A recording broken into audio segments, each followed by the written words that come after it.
ئەم کاتان باش هاوڕێیان خۆشحاڵم دێمەوە لاتان بۆ پێشکەشکردنی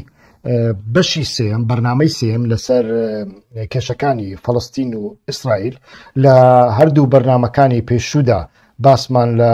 چەرخەکانی تاریکی و چەرخی ناوەڕاست کرد و بە تایبەتیش لە بەرنامەی دووەمیندا کە هەردووچیان ئەتوانن لە کەناڵی یوتیوبی هیوا خۆشناودا ببین و بدۆزنەوە لەوێدا باسمان لە پەیوەندیەکانی جوولەکەکان کرد لە ڕۆژهەڵاتی ناوەڕاستدا لەگەڵ عەرەب لەگەڵ فارس لەگەڵ ئیسلام لەو بەرنامەیەدا هەوڵ ئەدەین بینە سەر مێژووی نزیک واتە دروستبوونی زایۆنیزم و دەوڵەتی ئیسرائیل بێگومان لەو بەرنامەیەدا هەوڵ ئەدەین کە باس لە مێژووی نزیک دەکەین بێگومان ئاگدارین هەست بەوە دەکەین کە هەمووتان لەو بارەیەوە زانیاریتان هەیە لە قوتابخانەکاندا چ لە قوتابخانەکانی سەردەمی بەعزدا چ لە قوتابخانەکانی ئێراندا چ لە قوتابخانەکانی وڵاتانی دیکەدا و ینی چ لە گوتاری تەلەڤیزیۆنەکاندا زانیاریتان هەیە لەسەر مێژووی زایۆنیزم و دەوڵەتی ئیسرائیل بۆیە لەو بەرنامەیەدا هەوڵ ئەدەین قسەی جیاواز بکەین شتی جیاواز بڵین مێژوو بە تەنیا جێڕانەوەی حکایەتەکان نییە قالە فلان و قالە فلان و یانیش ئاەتی قورئان نییە مێژوو ئەمەش نییە بڵێ لە فلانە ساڵ فلانە کەس وای کرد مێژوو ئەوەیە کە باس دەکەی کە باسی مێژوو دەکەی نابێ باس لەوە بکەی فلانە کەس وای گوت بەڵکو فلانە کەس ویستی وا بڵێ جیاوازی هەیە لە نێوان ئەمەدا بۆ نمونە ئێستاکەش تەحلیل و شڕۆڤەی زانایانی مێژووی بەتوانە لەسەر بۆ نمونە باز دەکەم لەسەر ئەوەی کە پێغەمبەری ئیسلام محەممەد گوتویەتی ئەمە پێغەمبەری دواییە و یانیش ئاینی دواییە زۆر کەس بەوە شڕۆڤە ناکەن کە مسلمانەکان باسی دەکەن بەڵکوی کە ئەمە باشترین ئاینە و یانیش باشترین پێغەمبەرە نەخێر بەوە شڕۆڤە دەکەن کە سەردەمی ئاین و سەردەمی پێغەمبەرایەتی با کۆتایی پێبێ بەسە ئیتر زۆر کەس وا شڕۆڤە دەکەن واتە لە گوتارەکاندا فلانە کەس وای گوت ئەمە گرنگ نییە بەڵکو فلانە کەس کە وای گوت ویستێتی چی بڵێ ویانیش فلانە کەس فلانە گرروپ فلانە دەوڵەت وای کردووە لە ڕاستیدا ویستویانە چی بکەن چ نیازێکیان هەبووە چ پلانێکیان هەبووە بەڵام چی لێ دەرچووە ئەوەی گرنگە لە مێژوودا ئەمەیە و خاڵێکی دیکەوەکو سەرەتا دەمەوێ باسی بکەم ئەو شەڕی ئێستا کە هەیە لە نێوان فەڵەستین و ئیسرائیلدا هێشتا تەواو نەبووە و ڕەنگ بێ سەرەتا بێ هەردوێنێ بینیمان حوسیەکان لە دەریادایی تر کەشتێکی ئیسرائیلیان دەست بەسەرداگرت ئەمە کارە ساتێکی گەورەیە لە بۆ وڵاتە زلهێزەکان وڵاتە هەژمونگەراکان بۆ لەبەر ئەوەی لەو ڕێگایەکە ئەو کەشتیەی لێ دەست بەسەرکرا لەوێ لە سەدا 20 تا 25 ڕێژەی بازرگانی جیهانیدا لەو خەتە تێئەپەڕێ خۆی لە خۆیدا بەهۆی شەڕی ئۆکرانیادا بازرگانی و ئابووری لە ڕەوشێکی زۆر خراپدایە لە هەمان کاتدا تەماشا دەکەین ئێمە شەڕەکانی شەڕە جیهانیە گەورەکان شەڕە گەورەکان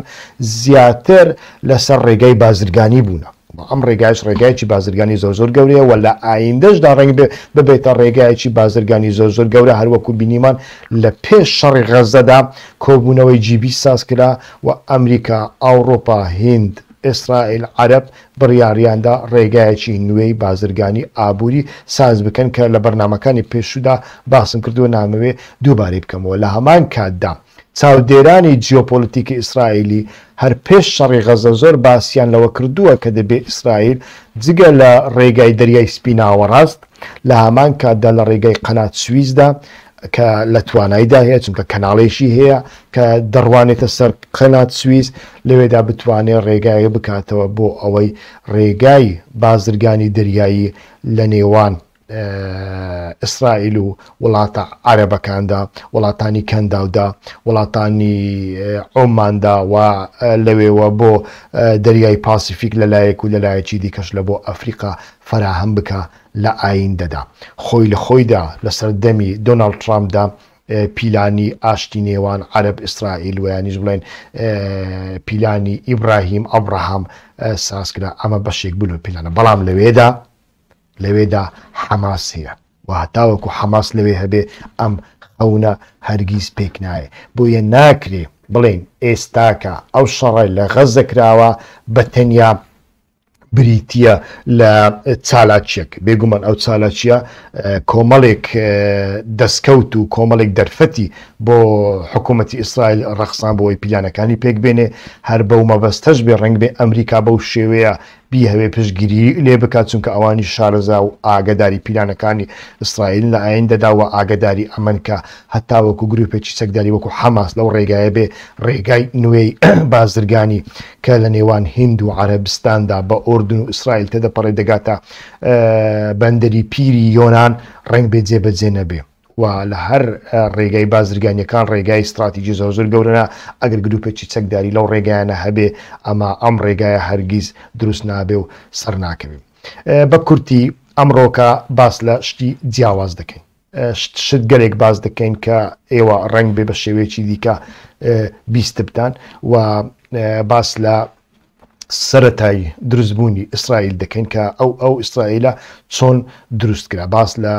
سیاسەتی نێودەوڵەتی دەکەین باس لە بەڵێنەکانی سەرکاغەز دەکەین چونکە ئەمە بۆ ئێمە کوردیش گرنگە ئێستاکەش لە ڕۆژ ئاوادا تەماشا دەکەین کە ئەمریکیەکان هەنا بەردەوام گفتوگویەکی وا لە سوسیال میدیا و لە میدیاکاندا هەیە ئایا ئەمریکا کورد دەکاتە دەوڵەتیاننا بەڵێنیدا بەڵێنی نەدا بەڵێنەکەی بردەسەر نەبردەسەر ئەمانە هەموو لەو سەر دەمەشدا هەبووە باس لە هۆلۆکۆست دەکەین کە توانی قوربانی مەزلوم بکاتە زاڵم ئیتر توانی حەق بکاتە ناحەق ناحەقیش بکاتە حەق لە سیاسەتدا لە ململانێدا حەق بوون بەس نییە بەڵکو زۆر جار ئەکرێتەوە لەسەر حەق بی بەڵام کردارێکی هەڵەیەکی استراتیژی وات لێ بکات ئەتۆ ببیە ناحەق و لە هەموو شەڕەکاندا بدۆڕێنی ئەمە لە ناو لە کوردستانیشدا زۆر جار بینراوە لە هەڵەبجە و ئەنفالدا بینراوە نامانەوێت کات لە دەست بدەین دەمانەوێت بە شێوەیەکی بەپەلا بچینە ناو بابەتەکە بۆ ئەوەی ئیتر زایۆنیزم بزانین پێویستمان بە شیکردنەوەی چەمکی هاسکاڵا هەیە چەمکی هاسکاڵا ویانیش بزوتنەوەی هاسکاڵا کە لە هەمان کاتدا پێی دەگوترێ ڕێنیسانسی یەهودیەکان ڕێنیسانسیە ڕێ یعنی سەر لە نوێ نێسانس بە فەڕەنسی یعنی لە دایک بوون سەر لە نوێ لە دایک بوون وەکو ئەوەی لە بۆ سەردەمی ڕۆشنگرایی شۆڕشی فەڕەنسا باز دەکرێت لە هەمان کاتدا بزوتنەوەی هاسکاڵا شەیەکە لە هەندێک شوێندا پێی دەوترێ ڕێنیسانسی یەهودیەکان لە کۆتایی سەدەی هەژدە لە سەرەتای سەدەی نۆزدەوە دەست پێ دەکات یەهودیەکان سەرەتا ئەو پرسیارە دەوروژێنن ئێمە کەین بێگومان یەهودیەکان لە خۆر ئاوا هەم پێشەنگی فەلسەفە بوونە هەمیش سوودیان لە فەلسەفە و لە زانستەکانی خۆر ئاوا وەرگرتووە و لەو سەردەمەدا کە بزوتنەوەی هاسکاڵا ساز دەبێ ئانتیسیمیتیزم واتە دژبەرایەتیکردنی یەهودیەکان لە لووتکەدایە دۆزی ئەلفراد درەیفوس هەیە لە ساڵی 1994 کاتێک کە ناپلیۆن لە یەک دوو شەڕدا دەدۆڕێنێ لەوێدا ئیتر هەڵدەستن لە جیاتی ئەوەی ڕەخنە لە خۆیان بگرن پیلانسازی خۆیان لە پیلانسازی خۆیان بپرسنەوە و پرسیار بکەن هەڵەکانمان لە چیدایە ئێمە کەم و کورتیمان چییە هەڵدەستن کەسێک دەدۆزنەوە بە ناوی ئالفرەد درەیفوس کە ئەفسەرێکی زۆر بچووکە بەڵام بە ڕەگەز جوولەکەیە و هەموو تاوانەکە لەویدا کۆ دەکەنەوە ئەڵێن ئەم کەسە جاسوس بووە هەموو نهێنیەکانی ئێمەی داوە بە دوژمن بۆیە لەم شەڕانەدا شکستمان هێنا بەڵام لە زانستی سیاسی و کۆمەڵایەتیدا چەمکێک هەیە بە ناوی سکەیپ گۆوت واتە بزنی قوربانی کە ئەتۆ لە کاتێکدا کە خۆت هەڵە دەکەی هەوڵ ئەدەی هەڵەکەت بخێ ئەستۆی کەسێکی دیکە و هەموو هەڵەکان لەویدا کۆبکەیەوە وەکو ئەوەی کە ئێستاکە عەرەبەکان هەموو کەم و کورتی خۆیان دەربارەی کێشەی فەڵەستین لە جوولەکە و لە یەهودی کۆ دەکەنەوە بۆ نانت نییە العدو الإسرائيلي بو پروردتنيا العدو الإسرائيلي بو فقيري العدو الإسرائيلي بو كهرباتنيا العدو الإسرائيلي هم مشتك بعدو الإسرائيلي دبسنوا لويش دا وابوا لو سردمدا يتر دادگاي شر ئالفرەد درەیفۆست تاوانبار دەکا بە جاسووسیکردن و لەوێدا ڕۆژنامەنووسێکی جوولەکە کە هەمووتان دەیناسن لە مێژوەکان تا بینیوتانە بە ناوی تیۆدۆر هەرتزل لەوێ ئامادە ئەبێ واتە چاودێری ئەو دادگایە دەکات دادگاییکردنی ئەلفرەد درەیفۆس ئەفسەرە جوولەکەکە کە تاوانبار کراوە بە جاسووسی و دواییدا لەو بابەت لەسەر ئەو بابەت تا زۆر شت دەنووسێ و دەبێتە ڕۆژنامەنووسێکی زۆر زۆر گەورەی جیهانی و مەدالیاش وەردەگرێ هەرتزل بەو گەلە کۆمەیە کە لەسەر درەیفوس ساز دەکرێت زۆر زۆر بە کاریگەر دەبێ و ئەو پرسیارەی لە دروست دەبێ کە دەبێ لەوێ بڕۆن واتە لە ئەوروپا بڕۆن لە ئەوروپا جێگیان نابێتەوە هەرچ تاوانێک هەیە دەیخەنە ئەستۆی یەهودیەکان هەموو کەم و کورتەکانی خۆشیان دەخەنە ئەستۆی یەهودیەکان و ئیتر هیچ جێگایەک نەماوە لە ئەوروپا بۆ ئەوەی یەهودیەکان تێیدا بژین وە لەگەڵ دەوروبەرانیدا بەردەوام گفتوگۆی ئەوە دەکەن بچنە کوێ هەندێکیان ئەڵێن بابچین لە ئۆگەندا عرض بکرین هەندێکیان ئەڵێن بابچین لە ئەمریکای لاتین عرض بکرین هەندێکیان ئەڵێن نەخێر بابچین لە چین و لە ئەفریقا عرض بکرین هەندێکی دیکەشیان ئەڵێن نەخێر لە فەڵەستین کاتی خۆی پەرستگای پێغەمبەر سلەیمان هەبووە دەبێ بگەڕێنەوە ئەوێ وڵاتی بەڵێن پێدراوە با بچین لەوێ عرض بکرین لە کۆتاییدا ئیتر پەرتوکێک دەنووسێ بە ناوی The Jewish State واتە دەوڵەتی جوولەکەکان و لە ساڵ 29 ئابی 1990دا لە بازیل کۆنگرەی زایۆنیزم دەبەسترێ لە ڕاستیدا کۆنگرەی یەکەمی زایۆنیزم وەکو ئەوەی کە ئێمە کاتی خۆی لە مێژووی حیزبی بەعزدا بینی ومانەوەیانیش ئێستا لە مێژووی وڵاتە ئیسلامیەکان و وڵاتە عەرەبیەکاندا دەبینی هەتا لە مێژووی ئێرانیشدا وەکو ئەوەی بڵێ لەو سەردەمەدا پیلاندانراوە بۆەوەی فەڵەستین داگیر بکەن و دەوڵەتی عوسمانی کە لەوێ حاکمە شەڕی لەگەڵ بکەن و عەرەبەکان بکوژن و دەریان بکەن و ئەمە بە هیچ شێوێک باس لەمە نەکراوە من هەموو بەڵگەکانم خوێندوونەتەوە کۆنفرانسی زایۆنیزمی یەکەم لەوێدا شتێک نییە لەو کۆنفرانسدا زیاتر قسە لەسەر ڕێخستنی جوولەکەکان دەکرێت و لەسەر ناسنامەی جوولەکە دەکرێت و چۆنیەتی خۆپاراستنیانۆ ڕوبەڕووبوونەوەیان دژ بە ئانتیسیمیتیکان دەکرێت ئیتر شتێکی دیکە لە ئارادانیە لە هەمان کاتدا باس لەوە دەکرێت کە ئەوان چۆن بتوانن خۆیان ڕێک بخەن بێگومان سەرمایهداری یەهودی زۆرن لەو سەردەمەدا و بازرگانی تێکستیل و تووتن و ئەم زۆرە شتانە لە دەستی یەهودیەکاندایە ئەمانە قسەیان لەسەر دەکرێت لەو کۆنگرەیەدا بێگومان دوایی هەرتزل بەخۆشی دەچێتە لای پاشای عوسمانی بۆ ئەوەی ڕێگا بداکە جوولەکەکان بگەڕێنەوە ئیسرائیل و بگەڕێنەوە فەڵەستین بۆ ئەوەی لەوێ عرض بکردن و ئەم جۆرە شتانە و ئەمە بە شێوەیەکی زۆر کەم و ڕێژەیی ڕێگای پێدەدرێ یعنی ڕێگا نادرێ عوسمانیەکان ڕێگە نادەن لە ترسی شێخ و مەلا فەڵەستینیەکاندا ڕێگا نادەن خەڵکێکی زۆری جوولەکە بەپەلا بگەڕێنەوە بەڵام ژمارێکی ڕێژەی لەو سەردەمەی عوسمانیەکانیشدا چوونتە ئەوێ و تا ڕادەیەک ئەتوانین بڵێن عەرزیان کڕیوە یەهودیەکان بچنە هەر شوێنێک نەوەکو فەڵەستین بچنە هەر شوێنێک عرض دەکردن لە ئەوروپاش وایە خانووی خۆیان دەکردن عەرزی خۆیان دەکردن و دواییدا لەوێ کار و کەسابەتی خۆیان دەکەن کە منیش هاتوومە ئێستاکان لە بەلجیکا دەژیم لەگەڵ هاوسەرەکەمدا کار دەکەم خانووم کڕیوە کەواتە عەرزم کڕیوە ئەوانەی گلەیی لە زایۆنیزم دەکەن ویانش گلەی لە جوولەکان دەکەن خۆیان لەمە دەشارنەوە کە گلەیی لە شێخ و مەلا و ئاغا عەرەبەکانی ئەو سەردەمە بکەن کە هەموو هیوایەکیان ئەوەیە جوولەکەیەک بێ کە پارەیان پێ بۆ جوولەکان ئەو کاتە بێ عرض بکرێت لەوێ یعنی عرزیان لێ بکرێت چونکە عرزێکی زۆریان هەبووە و هەموو فەڵەستین ئەو کاتە هی لە ژێردەستی حەوت بنەماڵەدا بوو نەوەکو زیاتر خەڵکی دیکە خەڵکی جوتیار بوونە یعنی جوتیاری ئەو ئاغایە نەبوونە یعنی عرضی خۆیان نەبووە جوتیاری ئەو ئاغایە نەبوون ئەگەر عرضی خۆشیان هەبێ ئاغا عرزێکی بچوکی پێداوە زۆر کە بەتەنیا جێگەی خانوویەکی زۆر بچوک بووە وانیش لە شارەکاندا هەندێک خانووی بچووک هەبوونە بەڵام زۆر کەم بووە ئەمە و ئەم ئاغایانە بەردەوام هەموو هیوایەکیان ئەوێ جوولەکەیەک بێ پارچەیەک عرضیان لێ بکرێن لەناو جوولەکانیشدا بێگومان وەکوتم خەونی گەڕانەوە بۆ وڵاتی بەڵێن پێدراودا هەبووە چیرۆکی گابۆرماتەیە کە دەخوێنیەوە ویانیش وەکو فلیمی شەیە ئەتوان تەماشای بکەن کە لەوێدا باز دەکەن منداڵێک دەگریە و دەیبەنە لای دکتۆر و دایکی ئەڵێ جوولەکەکان هەموو دەگریێن بۆ ئەوەی خەچونکە خەیاڵی گەڕانەوەیان هەیە بۆیە سەرەتا جوولەکەکان دەچن لە دێهاتەکانی فەڵستیندا عرض دەکرن و ئەم جوولەکانی کە دەچن عرض دەکرن بێگومان ئاستی زانابوونیان ئاستی زانیاریان زۆر بەهێزە یعنی لە ئەوروپا فێری کشتتوکاڵی مۆدێرن بوونە فێر بوونە چۆن بتوانن ڕوبەڕووی نەخۆشیەکانی کشتتوکاڵ و ئاژەڵداری ببنەوە و لە ئەوروپادا فێری ڕۆژنامەگەری و مێدیا بوونە ڕۆژنامەی خۆیان ساز دەکەن ئیتر لە چاو فەڵستینیەکان زۆر پێشکەوتونە ینی تەماشا دەکەی ئیتر ژمارەشیان زۆر کەمە ینی لە سەرەتادا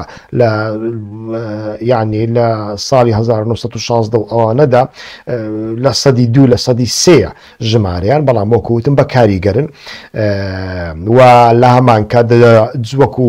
لە کەیسی درەیفوس دە باسمان کرد جوولەکەکان لە ئەوروپادا بەردەوام بەشداری شەڕیان پێکراوە ئەزمموی شەڕیشیان هەیە ئەزمموی چەکداریشیان هەیە هەروەکو لە دواییدا دەبینین کە وڵاتە ئەوروپیەکان بەکاریان هێناون هەم ئینگلیزەکان بەکاریان هێناون هەم نازیەکانیش بەکاریان هێناون مەسەرەن لە کارگەی پیشەسازی چەکی نازیەکاندا یەهودیەکان کاریان پێدەکرا یعنی لە ژێر چاودێری ئەواندا ئەندازیارەکانی یەهودی کاریان پێدەکرا بەوەی چەک دروست بکەن و ئەو چەکانە زۆربەی جار یەهودیەکان خۆیان دروستیان کردوونە کاریان پێکراوە بۆیە ئەزمونێکی گەورەی شەڕیشیان هەیە بەڵام خەریکی سیاست نین ئەمانە هاتوونە تا لەوێ عرض بکرن بۆ ئەوەی لە ئەوروپا یعنی لەو ئانتیسیمتیزمی ئەوروپا ڕزگاریان ببێ و بە ئارامی بژین و دەوڵەمەند ببوون و بژین لە دوای ئیتر لە دوای جەنجی جیهانی یەکەم خۆتان دەزانن ئینگلیس عوسمانیەکان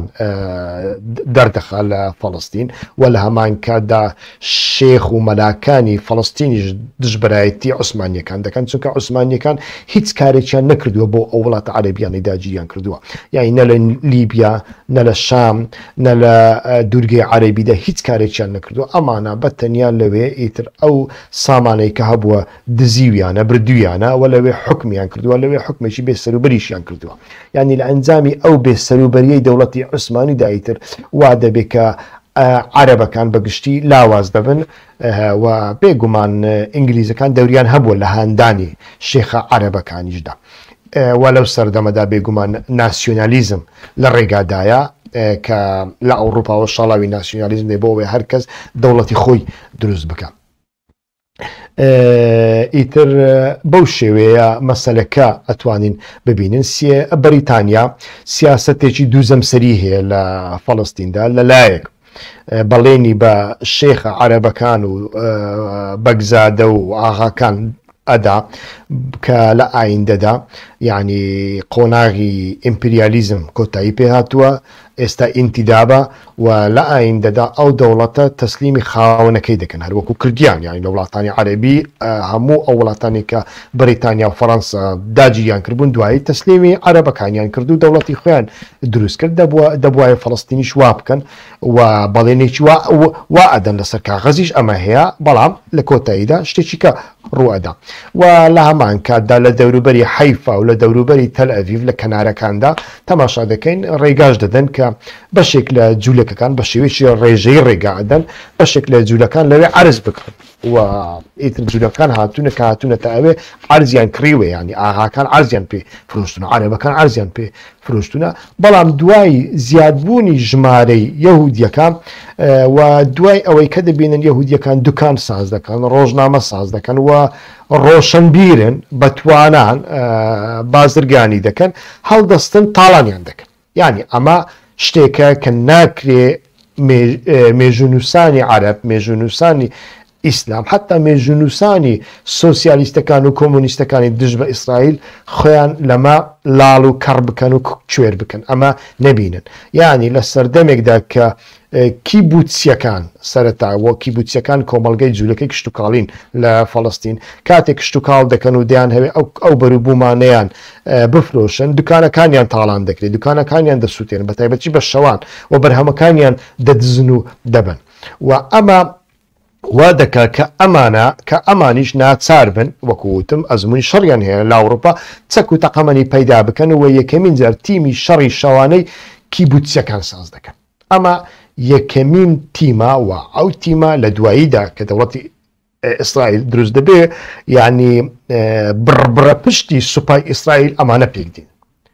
ئێستا کە ئەگەر دەمان هەوێ پرسیار بکەین سوپای ئیسرائیل لە خەزە بۆ ئەمەە بڕندەیە جیاوازی ناکە لە نێوان ژن و منداڵ و پیر و جیاوازی ناکە لە نێوان نەخۆشخانە و مزگەوت و کڵێسا هەر هەمووی بردومان دەکە لەوە سەرچاو دەکرێت چونکە ئەوان پاشخانێکی وایان هەیە شتێکی وایان بینیوە تۆ عەرزی پێدەفرۆشی ئەو لەوێ بەروبوومەکەی دەخاتە بازار ئەتۆ بازارەکەی دەسووتێنی تاڵانی دەکەی حەسوودیت پێدێ ئەمە لە هەموو جیهاندا هەیە بەڕاستی کاتێک پەنابەر لە شوێنێک سەرەتا پەنابەرەکان خۆشەویستن و لە دواییدا دەبنە داگیرکەر و دەبنە نەفرەت لێکرا و ڕەچیان لێ هەڵدەستەیتر تەماشای بکەم تورکیا سەرەتا چۆن لە ساڵی 2011 و 2012 و 13 و 14 تەماشای پەنابەرانی سووری دەکرد بەردەوام ئەردۆغان هاواری دەکرد وەرنە ئێرە وەرن لە کەنارەکانی دەریادا لە ئەنتالیادا لە فلان شوێندا وەرن ئاپارتمانتی ئەوەندە قاتتان لە بۆ ساز دەکەین ئاپارتمانتی 5 ئەستێرەتان لە بۆ ساز دەکەین وەرنە ئێرە بەخێر بێن ئێوە مسلمانن ئێوە غەدر لێکراون ئیتر ئەو هەموو سووریان بردە لای خۆیان و ئێستاکە سووریەکان تەماشاکە لە چ دەردەسەریەک دەژین لە تورکیا یعنی هەر ساڵێک پێش ئێستا بوو کاتێک ڕێژەی لیرە دابەزی لە بەرامبەر دۆلاردا دەوڵەت باخچەری هەڵسا گوتی ئەمە خەتای پەنابەرە سووریەکانە خەتای کەبابچیەکانە کەبابچی یعنیێتە وەرە بێ ئەزمەی لیرە و ئەزمەی سیاسەتی خۆت و ئابووریە شکست خواردەکەی خۆت بخەیە ئەستۆی کەبابچیەکی سووری و ئێستا کە سووریەکان دەکوژرێن دەچەوسێنرێنەوە بێ حاڵ دەکرێن لەبەر ئەوەی کاسبن یەهودیەکانیش عینی وایەن بەسەر هاتووە دەبێ ئەو ڕاستیە ئێمە ببینێن یعنی و کاتێک ئەم ڕاستیان بینیوە و تیمی چەکداری خۆیان دروست کردووە بۆ ئەوەی کۆمەلگاکەیان بپارێزن و ئەو تیمە لە دوای دروستبوونی دەوڵەتی ئیسرائیل دەچێتە ناو بڕبڕەی پشتی سوپاکە بێگومان ئەو سوپایکی فاشیستی لێ دروست دەبێت لە دواییدا چونکە ناسیۆنالیزمە چەساوەکان لە دواییدا دەبنا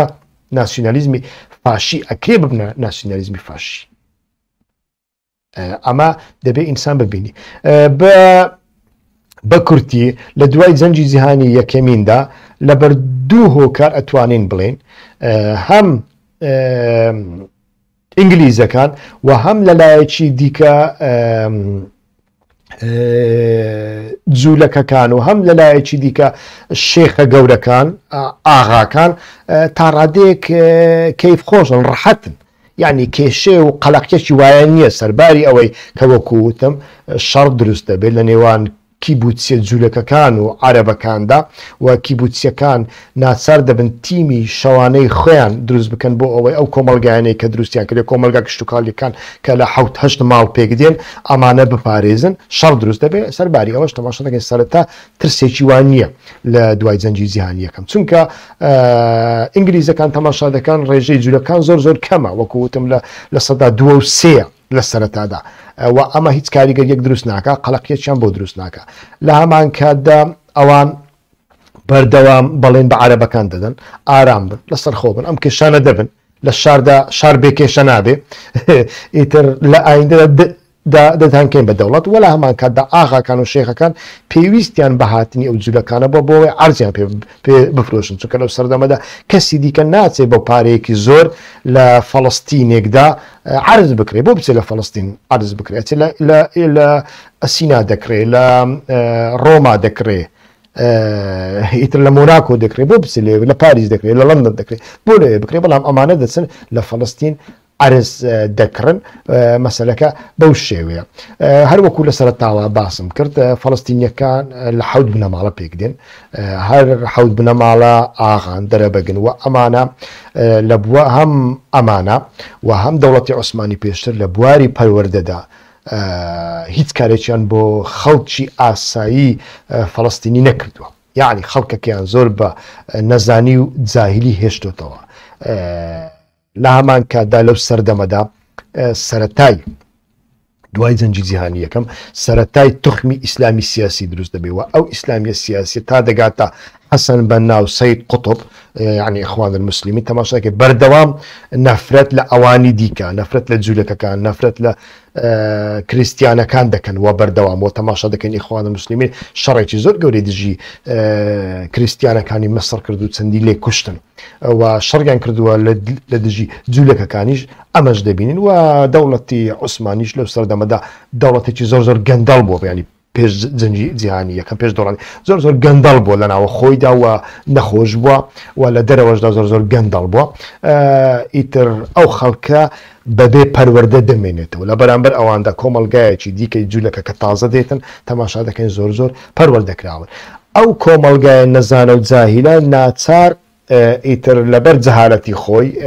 لە بەردەوام دژایەتی جوولەکەکان دەکەن و شەڕیان لا دروستە بێت لە دواییدا کە هەست دەکەن ژمارەی جوولەکان زیاتر دەبێ زیاتر عرز دەکڕن ئیتر گوشار لەسەر شێخەکان و ئاغاکان دەکەن. شێخەکان و ئاغاکانیش هەروەکەوتم بە تۆوی ئیسلامێکی سیاسی سەرەتایی تەماشا دەکەین هەندێک هاندراون و لەو سەردەمەدا تەماشا دەکەین چەند فیگورێک سەر هەڵئەدەن. یەک لەوانەشیان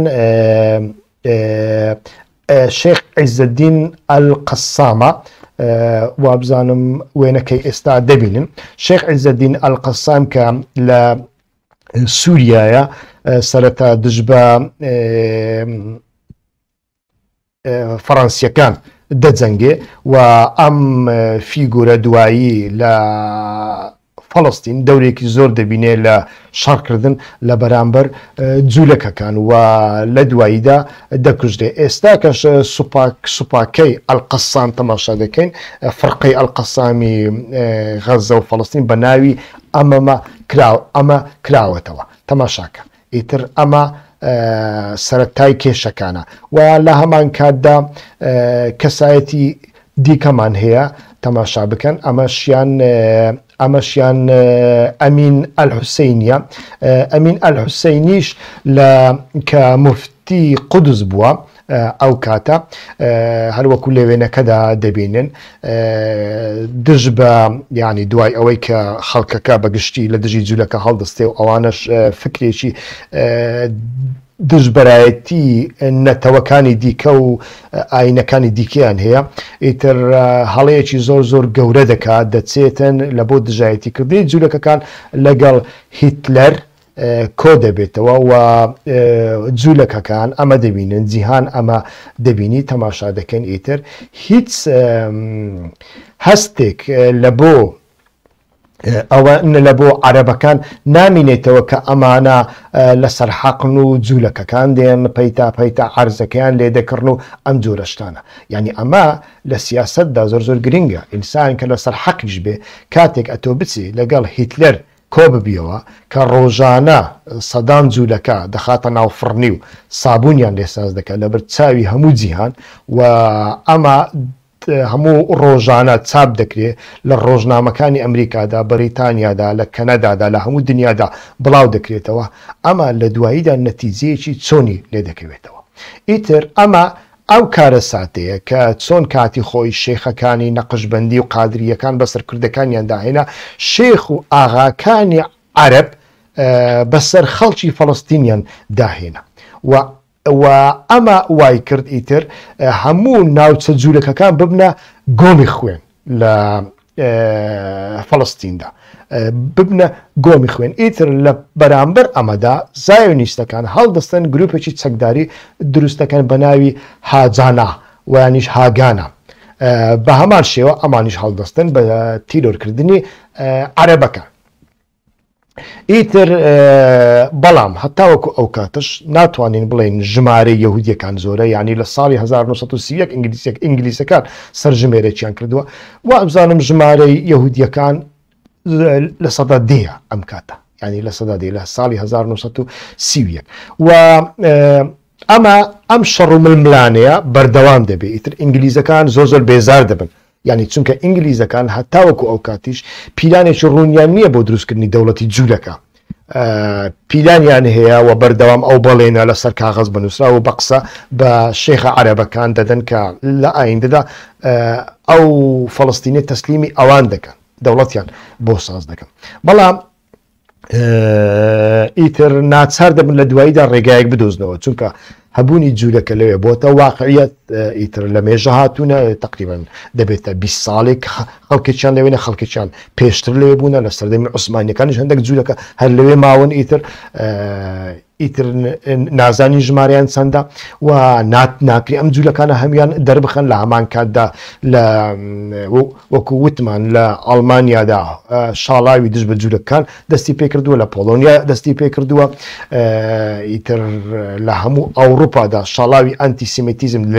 لە لووتکەدایە جوولەکەکان بەردەوام گلەی و گازەندە دەکەن. ئینگلیزەکان هیچ چارەیەکیان بۆ نامینێ. ئیتر لە دواییدا بەشێک لە وڵاتەکانی جیهانی وەکو ئەمریکا و وابزانم کەنەدا و عەرەبەکان بانگی لەندەن دەکەن و کۆنفرانسێکی لەندەن ساز دەکەن بۆ چارەسەرکردنی کێشە ناوخۆیەکانی فەڵەستین. جارێ ئیسرائیل دروست نەبوو، ئەوە ساڵی 1946 و ئەو کاتەدا پێشنیار دەکەن کە دەوڵەتێکی وانی ستاتویەکی بچووک لە ناو خاچی فەڵەستینی لە بۆ جوولەکەکان دابنێ. عەرەبەکان بەمە ڕازی نابن، بە هەموو شێوێک ئینکار دەکەن و یعنی هیچ پێشنیارێکیش ناکەن ئەوان بڵێن تەواو بە ئێمە ئۆتۆنۆمیان پێ بدەین و یانیش لێک دوو شار شوێنێکیان پێ بدەین و یانیش بە دەوڵەتێک دەوڵەتی فەڵەستین هەبێ و لە ناو دەوڵەتی فەڵەستیندا شێوازێکی دیکەی بەڕێوەبەرایەتی وەکو فێدرالیزم و یانیش ئۆتۆنۆمی هەبێ، ئەوانیش مافیان هەبێ لە دەستوردا. پێشنیارێکی واش ناکەن، ئەڵێن ئێمە بە هیچ شێوەیەک ڕازی نینە، چونکە لە هەمان کاتدا پشتیان بەوە قەیمە کە هیتلەر و نازیەکان یارمەتی عەرەبەکان دەدەن، یعنی یارمەتیدانی نازیەکان لەو سەردەمەشدا هەیە لە دوای جەنگی جیهانی دوێمیشدا هەیە، یعنی دوای ئەوەی کە ئەڵمانیا دەگیرێ و نازیەکان دەڕوخێن بەشێک لە ئەفسەرەکانی نازیەکان خۆ دێن لەگەڵ فەڵەستینیەکان لە دژی جوولەکە شەڕ دەکەن. ئیتر ئەم کۆنفرانسە شکستی هێنا و ئەم کۆنفرانسە کاتێ شکستی هێنا ئیتر هیچ ڕێگەیەک نامێنێتەوە. خۆی بە پێی دابوو نەریتەکان و یاسانێ دەوڵەتیەکان ئینتیداب ینی مامدات کە فەڵەستین مامداتی ئینگلیزە دەبێ، ینی دوای ئەوەی کە ئیستیعمار کۆتایی پێهات بڵێن لەو سەردەمەدا ئیستیعمار چێ بۆ عوسمانیەکان بوونە، دوای ئەوەی عوسمانیەکان کۆتاییان پێهێنراوە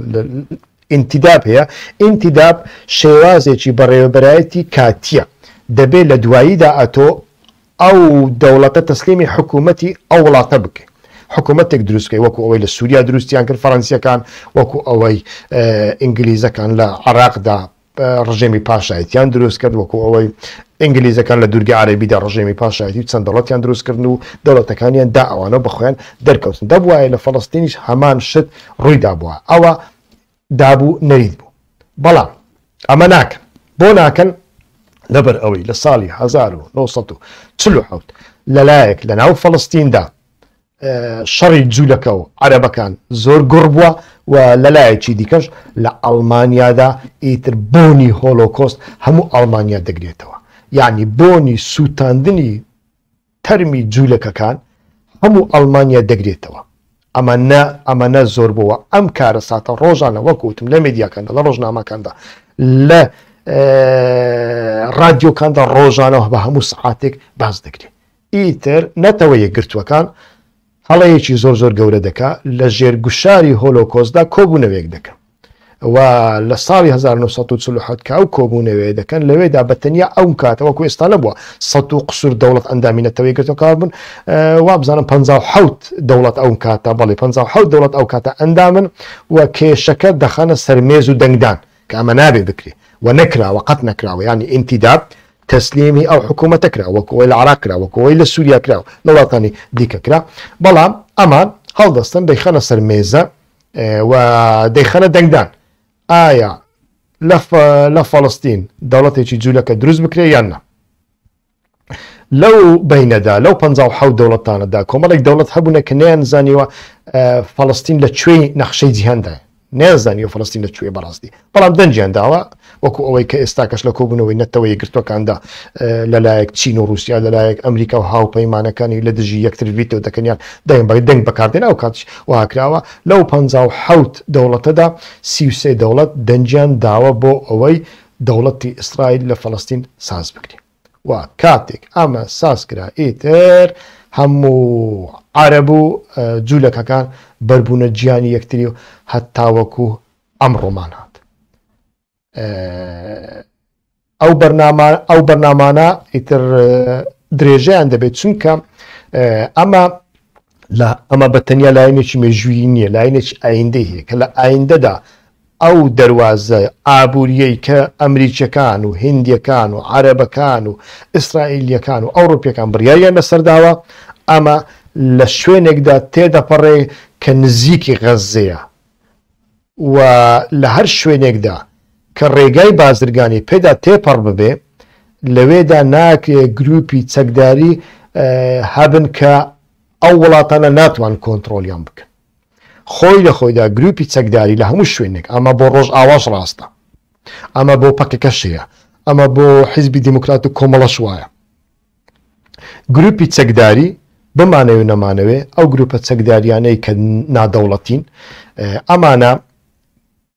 لەلایەک کێشەن بۆ سیاسەتی نێودەوڵەتی لەبەر ئەمەهۆیە کە باسم کرد چونکە کۆنتترۆل ناکرێ لە کوێدا پەلاماری ئەم ڕێگایە دەدەن وەکو ئەوەی کە حوسیەکان کردیان دوێنێ کەشتێکی بازرگانی ئیسرائیلیان ڕفان دەستیان بەسەرداگردی ئەو هەموو کەشتە ڕێگای بازرگانی لەو کەناڵەدا پەک دەخرێت کە ڕستا 25 ڕێژەی بازرگانی جیهان لەوێدا تێپەڕێ ئەوە نابیانی لەلایەکدا وەکو وتم مەترسیان هەیە نیگەرانیان هەیە لەو گروپە چەکداریانە و لەلایەکی دیکە هەندێک زار پێویستیان پێێنە وەکو ئەوەی لە سەردەمی شەڕی داعش پێویستیان بە پێشمەرگە و پێویستیان بە یەپەگە بوو چونکە بە خۆیان نیان هەوێ سەربازی خۆیان بە کوشتن بدەن ئەمە لایەنێکی وای هەیە ئەگەر دەتان هەوێ ئەم جۆرە شڕۆڤە و بەرنامانە بەردەوام بن یەک ڕێگاتان هەیە تکایە هەوڵ بدەن کەناڵی یوتیوبی هیوا خۆشنە و سبسکرایب بکەن چونکە بەڕاستی پیجی فێسبوکەکەم لە ئایندەدا دادەخری ئەوە چەند جارە ئاگدار کراومەتەوە دوێنێ جاری کۆتایی ئاگدار کرامەوە کە پیجی فێسبوکم بە تەواوەتی داخرێ هیچ کەناڵێکی کە جگە لە یوتیوب نامینێکم بتوانم پەخشی تێدا بکەم تکایە هەوڵ بدەن کە ڕێگاکەی زۆر ئاسانە لە ڕێگای یوتیوب هەوڵ بدەن کەناڵەکە سوبسکرایب بکەن کە 2 دقی ئێوە دەخایە ئەتوان بە مۆبایلیش بکەن ئەگەر لەسەر مۆبایلەکەتان ئاکاونتی گوگل هەبێ و لە هەمان کات دەتوان لە ڕێگای کۆمپیوتەریش لە ماڵەوە بیکەن کە زۆر ئاسانە لە دواییدا هەوڵ ئەدەم دوای ئەو بەرنمەیە ڤیددیوەیەکیش دابنێم هەر لەگەڵ ئەو بەرنمەیە ئێستا دایەنێم لە دواییدا لەوێدا نیشانتان ئەدا کە چۆن ئەتوانی کەناڵێکی یوتیوب بە شێوازی جیاواز لە هەم لە ڕێگای مۆبایل و هەم لە ڕێگای کۆمپیوتەر ئەتوانی سوبسکرایب بکەیت و سوبسکرایبکردن بۆ ئەوەیە لە هەر کاتێکدا من بەرنامەم ساز کرد ئیتر یوتیوب ئاگدارتان دەکاتەوە کە بەرنمەیەکی نوێ سازکراوەیانیش پەخشی ڕاستەخۆ لە ئارادایە تکایە هەوڵ بدەن ڤیددیۆکانمان بگەینە دۆست و ڕەفیقانتان تا بەرنامەی ئایندا ماڵتان ئاوا ڕێز و سڵاو بۆ هەمووتان.